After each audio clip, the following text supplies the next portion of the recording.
All right, my name is Hiram Shelton. This is my video on crime victimization theories. So first off, we got precipitation.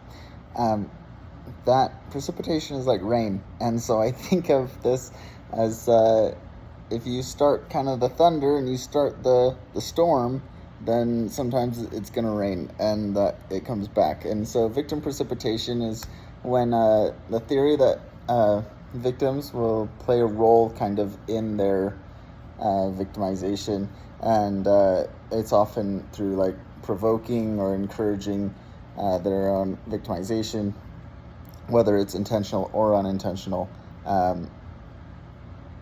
So like if someone's flaunting valuables in a store, then they're more likely to get robbed. Or say you're in a heated argument and you say, hit me, they're probably going to hit you.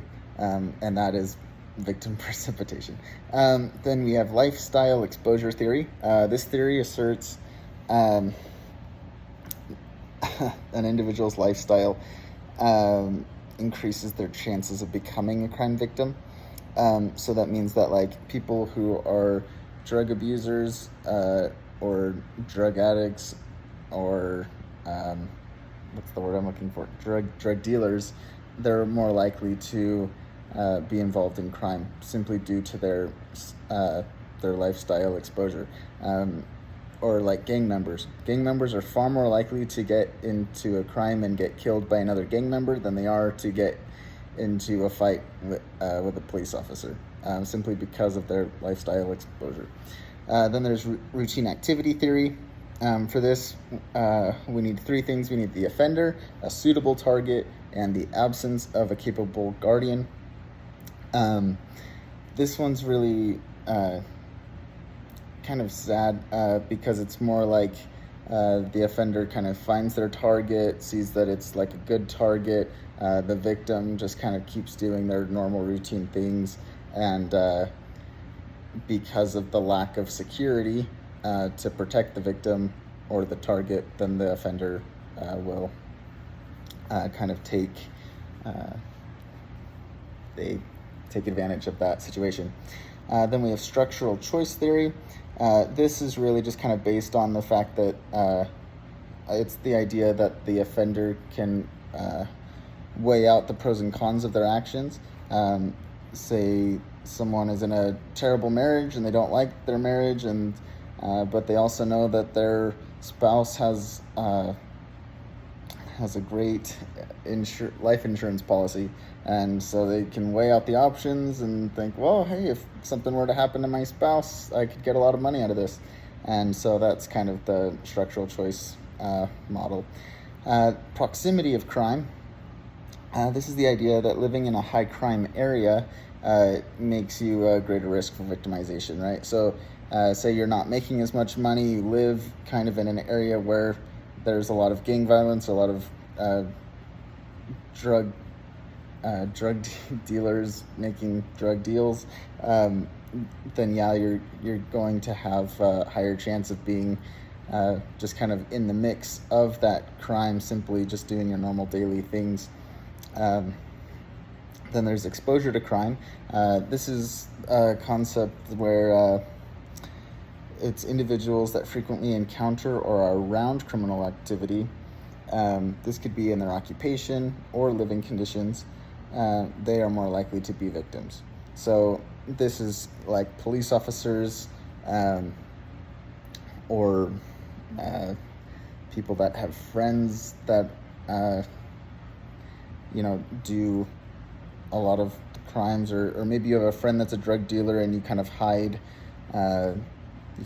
that secret from others, but then people come looking for the drug dealer, bad people come looking for the drug dealer, and you become kind of the only person who knows where that drug dealer is, and so they are going to question you and hurt you if you don't give them answers, and so it's kind of that exposure to crime that would make them a victim. Target attractiveness. This one's sad because sometimes you can't actually control your own target attractiveness. It's kind of like the debate of like women should put more clothes on because they're too attractive of a target, right? They're flaunting off their body. But sometimes there are guys that are going to sexualize women even if they're wearing all the clothes in the world, right? So it's kind of this line of you can only do so much, but also sometimes there are things that you can do to make yourself less attractive as a crime to target, as a target of crime.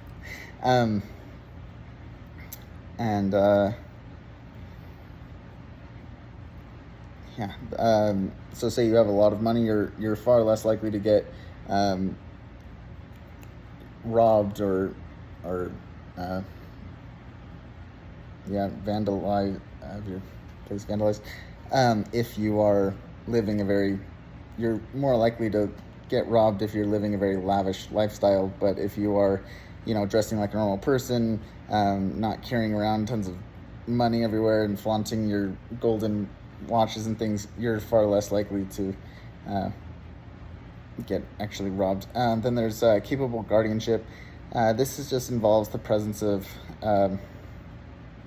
this could be a spouse even. It doesn't have to be like a parent or a guardian. It could be like people that are around you that kind of keep you safe. And so or even like security systems or things like of that nature. And these things reduce the likeliness of victimization. But again, if those things are not in place or those people are not in your life, your likeliness is going to of becoming a victim goes up. All right. Lastly, the social media story I found is actually about an Idaho. I think he's retired now. He's pretty old. He's a former state trooper in Idaho, and he is being accused of killing his wife, Carrie. Let's see.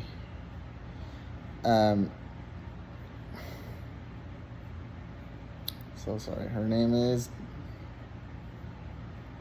not here. Okay, Dan Howard is the man, and he killed his wife, and really the only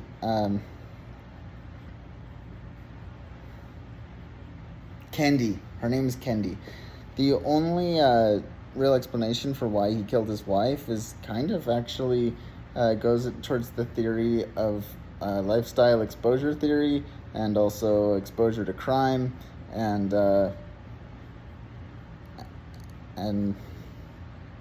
just kind of lifestyle exposure theory. So it really was just kind of his exposure. He's been in SWAT teams, he was in the Marines, he was highly exposed to several crimes, a lot of violent crimes.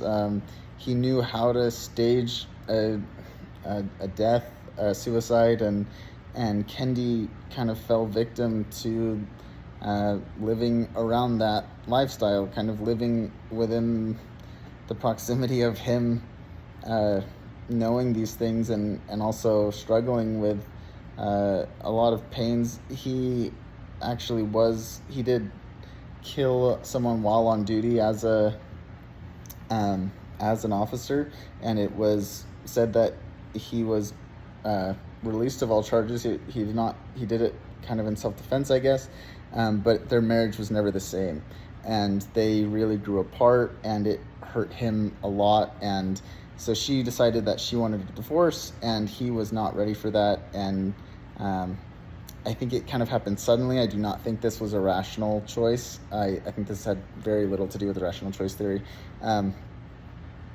And I think it had everything to do with kind of just being in the moment, and because of the lifestyle exposure and the exposure to crime of his past, then he went way too far, way too fast, and tried to cover up his actions.